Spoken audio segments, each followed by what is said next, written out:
Showing that. My goodness. Technology is confusing these days. I have a question regarding the timeline project. Yeah. Yes. So, for our project, which is photography, I'm just kind of curious, like, how thorough do we have to be as far as the timeline? Like, if we skip, like 5 or 8 year period of time, just because there's maybe nothing happening in that time period. I mean, are you concerned about those things, or is it just sort of you want us to get as much as we can through the whole thing? Yeah. I would say that's a great question. Here, I'm gonna start a recording on my end to respond to that because it's a question other people will have as well.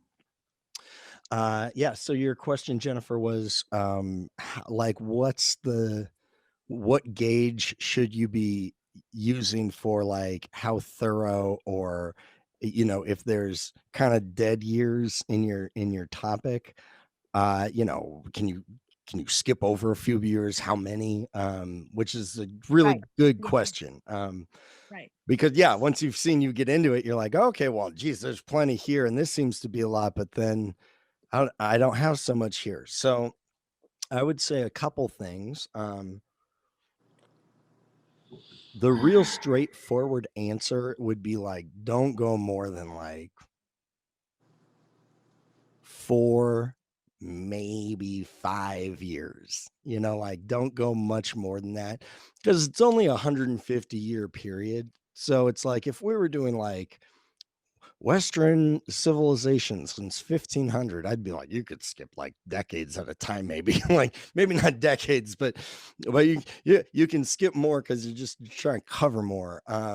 So this is like, you don't want to have much more than a few years apart, especially if it's something like um related to like technology, right? Because it's like, well, there are always new things coming out, but of course, if photography, uh like are photographs of the Civil War and before the Civil War, not tons, but like the art has already begun by the time your project is going.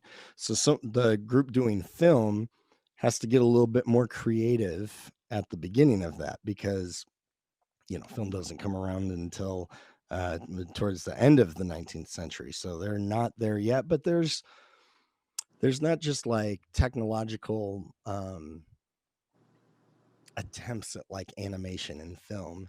Yeah, you can look at a few of those and the breakthroughs that lead up to the kinescope and the cinescope. But like, you also, they're just going to be looking at like, okay, well, film kind of steps into the place of something that's already there. So there's a reason like a lot of early um films are all a handful of themes. It's like, well, there's kind of classic literature that they start making, stories of and plays. And then, a few of the like folk tales and stuff like that. There's not nearly so there's before film, there's not nearly as much for film on this like specific uh area, right? Even like the 1900s, 19 teens, 1920s. There's not going to be as much to write about with film, per se, as there might be in the like, oh, I don't know, like the like 50s and 60s. You might find there's more to say though, because that's the other thing. So, um, a few years here and there, not a big deal. But as you dig a little bit deeper, you'll probably hit a point where you're like, I have too much stuff. I have too much stuff to include, right? Like, you don't want it to be hundreds of pages long. You could just keep going on any subject, really. You can go deeper and deeper and deeper. Comic Con has shown us this to be true, right? Like, you can go deep on anything. Um, so like, when you get to a point where you feel more like you're curating a project, so like a curator would be the person that sets out the design of the museum, right? They they pick which paintings go on the wall where, or which historical pieces go with what, or that's like when you're curating things, you're being selective about that. It's not like you see every oil and canvas the Louvre has in Paris. It's they've got tons of stuff. They rotate things out sometimes. Some don't. They stay forever. Um, so when you feel like you're at the point of like you're kind of curating and editing down, that's good. That's a good space to be in, because then um you're not and I'd say the same is kind of true when you're writing a paper. You just don't want to be at the point where you're like, oh, I like, how am I going to come up with more stuff? I need more filler. There isn't a teacher alive who will ever enjoy reading that. And you might get a decent grade on it, but it's not going to be a great paper. And they're really stressful to write. But when you're excited about a subject, and when you feel like you can write well enough or communicate well enough the thing you want to do, it's a lot more effortless, I feel. So dig a little deep, because a lot of the times the things that we think are kind of missing or in those gaps, um well, geez, that's some of the like most rich fields of discovery. And historians Hmm. have maybe just kept things, just told the story a certain way that just totally doesn't highlight how rich that is. So like if you were trying to do like uh you know uh African American cultural influence, on American just art and whatever. Like, you can come up with the title. And you thought, well, yeah, there's a lot that really starts in like the 60s and Motown, and oh, there's not much more before that, right? Or like there's a big dead year here in the 1920s, until you go, oh wait, the Harlem Renaissance? Like, oh man, I've not heard of this. Why haven't I heard of this?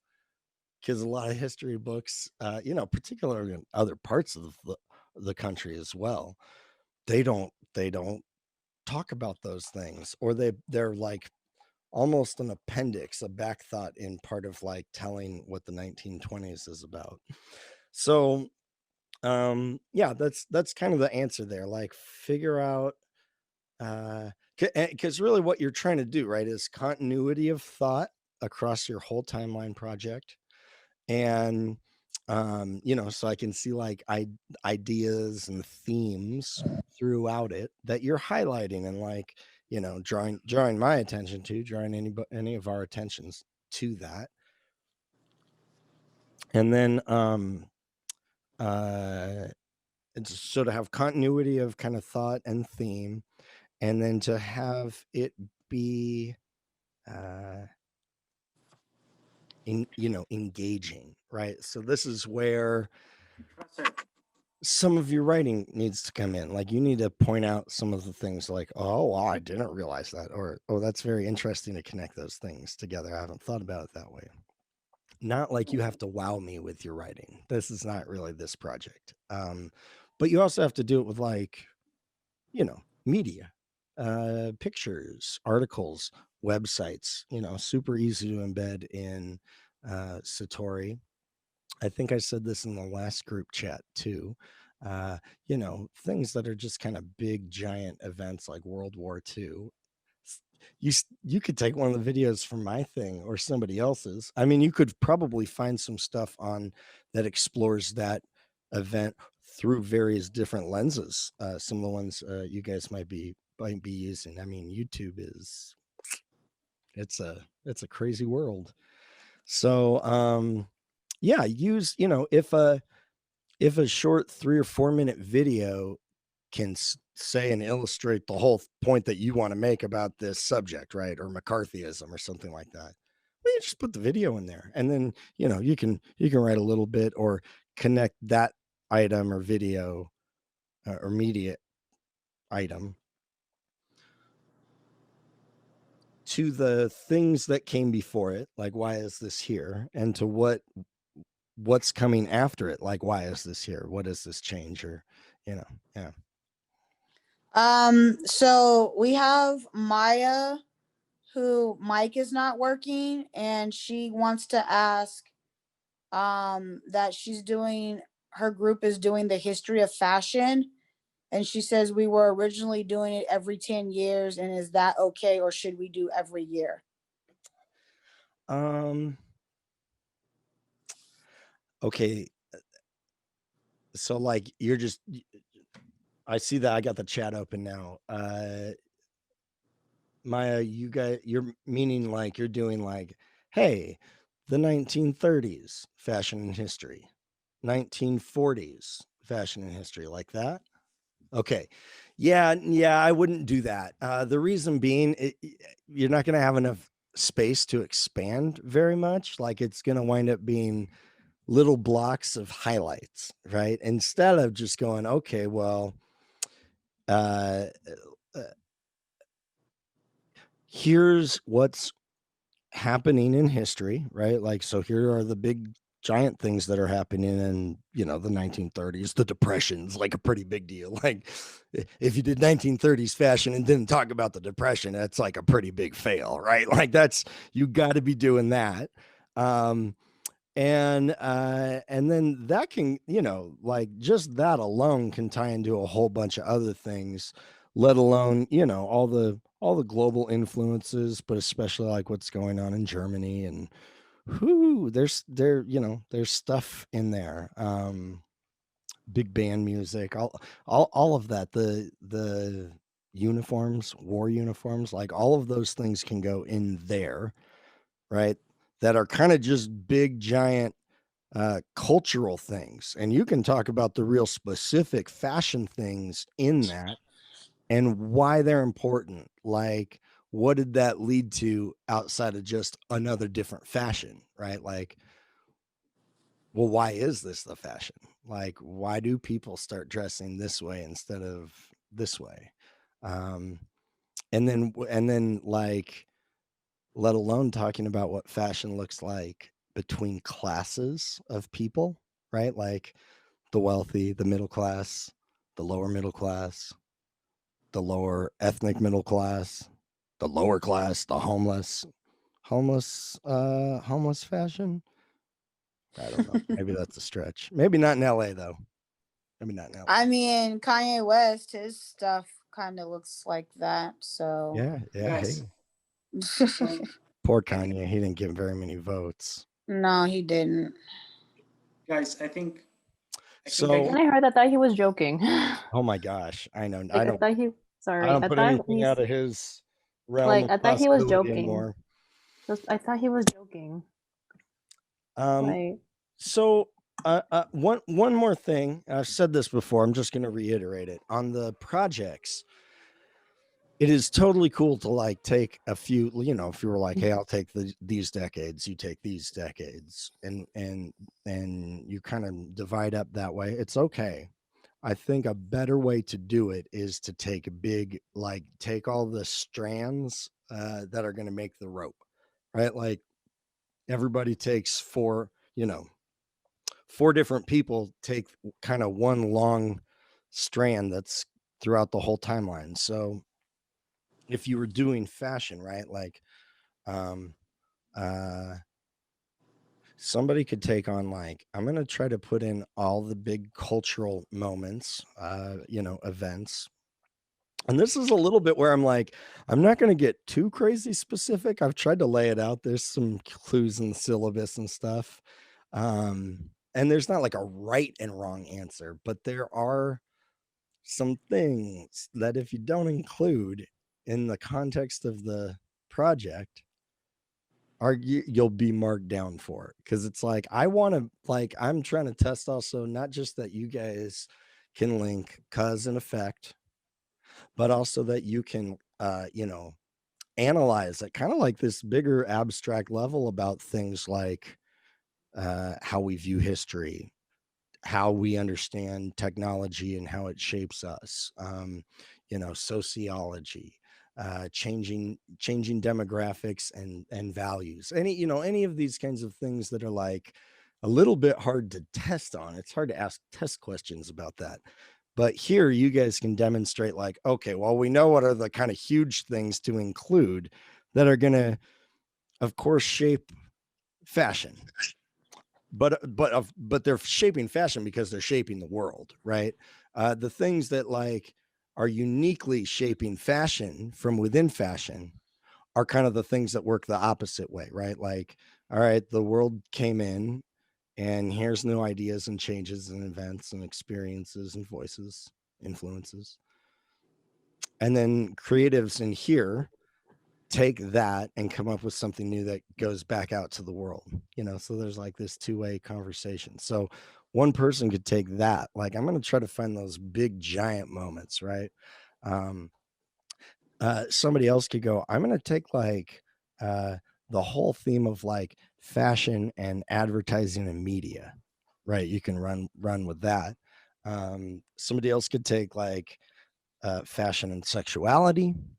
Somebody else could take, I don't know, like that. You could just keep coming up with different angles to look at that. You just want to find the ones that you're like,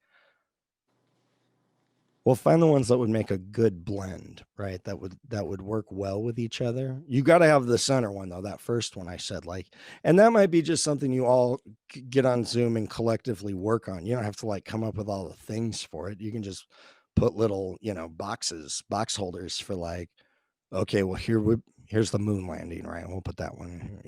Here's the internet, right? Here's the www.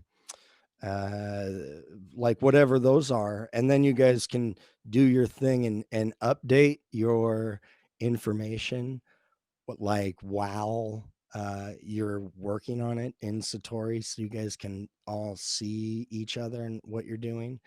I think I'm going to try to make another collection of the current projects. So if you haven't already, make sure you add me as a full like contributor to your thing. Then it will show up in my stories. Otherwise, I don't see it. But I'll try to maybe group everybody's together so you can all see each other's, work and progress and synergize off of each other. It's definitely not a, competition at all. Because you're all doing so many different things. It's like, well, geez, you guys, the things that you can share or like, vibe off of each other are great. Like, do that. Like, that's not a problem at all, because that's the same as looking at the stuff I've done or looking at some other timelines, on the internet or anything like that. And then do your project on top of that. Like, do the things that you guys feel most passionate about. So yeah. Does how was that? Like, that was a handful of different thoughts. It wasn't necessarily the one just about how many years to include or not include. Um, Well, uh, I have another thought about that because, sure. you were talking about technology, and a lot of the timelines are going to involve technology, for instance. And so, like photography, for instance, between like 1865 to the early 1900s, there was a lot of new innovations that occurred. And then like from the 1900s to even the 1920s to it until digital came in, it was lagging a little. So we're going to get creative and add more things like historical photos that have to do with history of the Yeah, timeline, to kind of make up for the lack of technology at certain time periods. Does that make sense? So that would be okay, right? absolutely. Yeah, and that's great. Perfect example.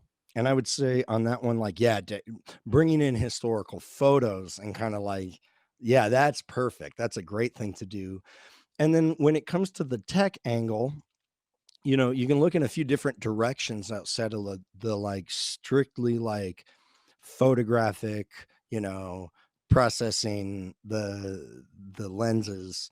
You can go looking at like, oh, film. They start upgrading film significantly. Kodak becomes one of the biggest companies in America for like most of the 20th century. Like, film's very expensive and it keeps getting better and better and better. That's why when you look at pictures from like the 60s, you're like, man, those look really grainy compared to the ones in the 80s that look a little grainy. Like, they still look grainy. Um, and then you can also look at like other technologies in terms of um, you know, like the microprocessor or the digital like transistor. Like those are things where it's like, oh, the first time somebody, you know, invents a lithium battery, you know, oh, okay, like, okay, those are ones that like you wouldn't think of because they don't come into play a lot until a lot later for photography, right? So the processors invented in like uh or the first microchips invented in like 47 or 48, I think. It doesn't really get to the camera until the 80s, really. Some there's a few in the 70s, but yeah. And Kodak basically went bankrupt as digital film rolled out, and they were one of the pioneers that did some of the first digital cameras, but they just kind of gave up on it, and it is a shame. But yeah, you Oh can yeah, go. they invented the Brownie. That they had the Brownie camera, which was like the first commercialized camera that made it easier for people to take photos. It was really cool. Yeah. Yeah, really like the first point and click camera, first consumer camera, really. The other, you know, the other ones were not very user friendly. That one was truly like it was revolutionary. I mean, like man, what an invention. That particular one, photography in general is amazing, but like that one is well, and then they got in the film game as well, and that's why they became one of the biggest in the 20th century. But the 21st century was not as kind to them. Okay, cool. Is that good on groups? Do we got more?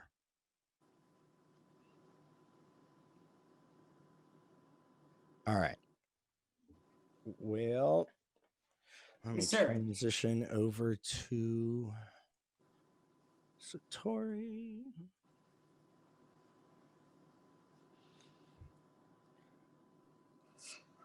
Hey, sir. Yes. Hello, Noah. What you said we'll skip test 4. What will test 3 be on? So, I tried to update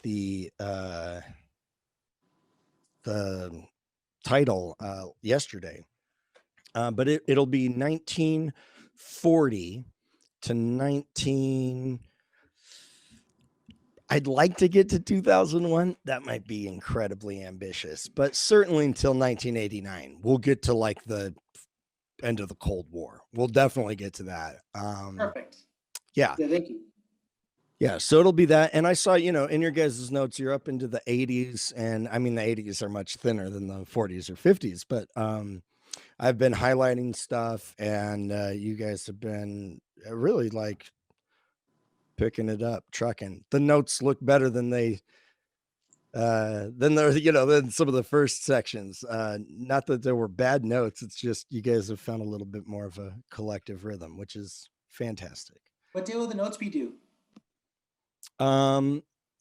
Pretty much like the by finals week, right? Like Week from now? maybe like yeah, by finals week, because I don't want to be adding more stuff than what's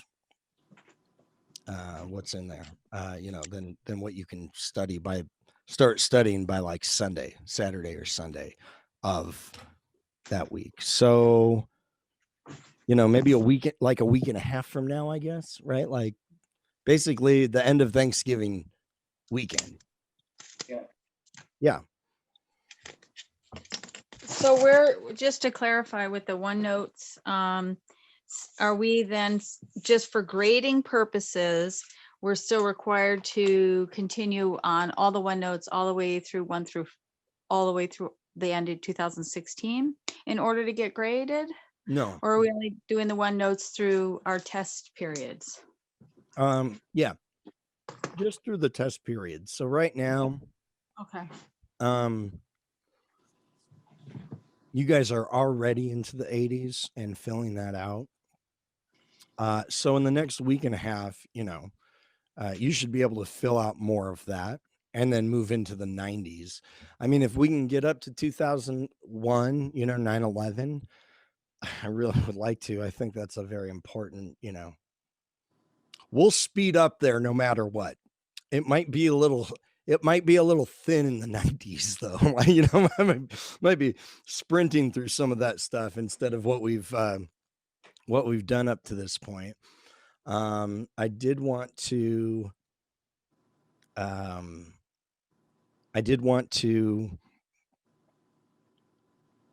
make videos, a couple more videos on World War II.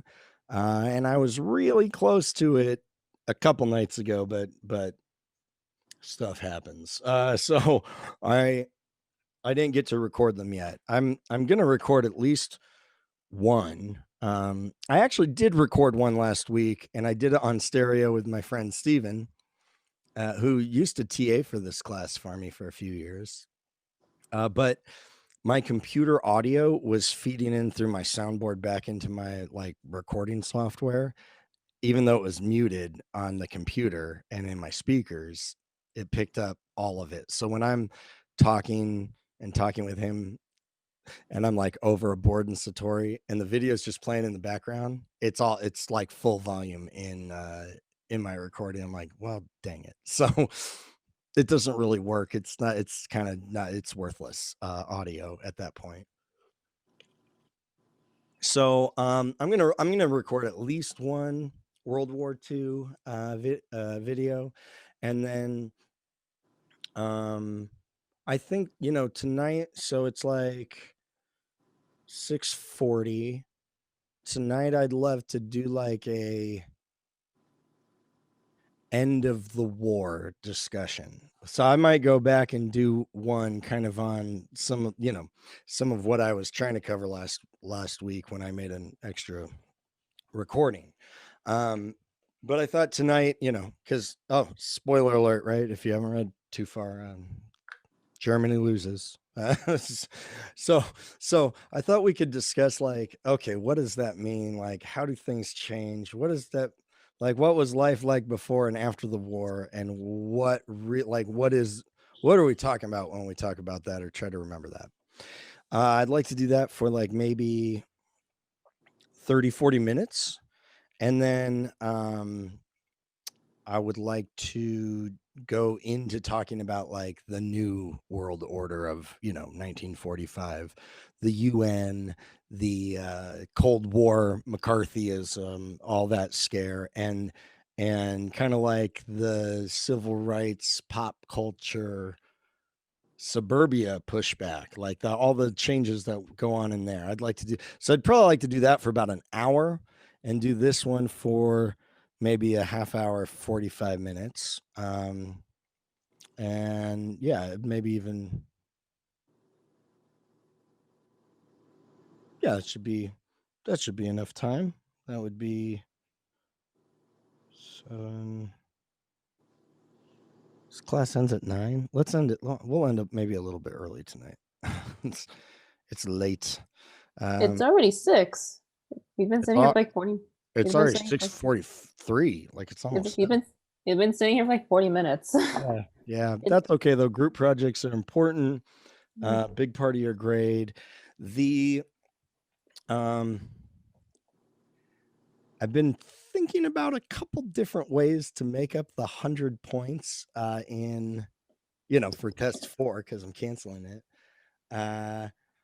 I think I'd like to do our last class on Wednesday.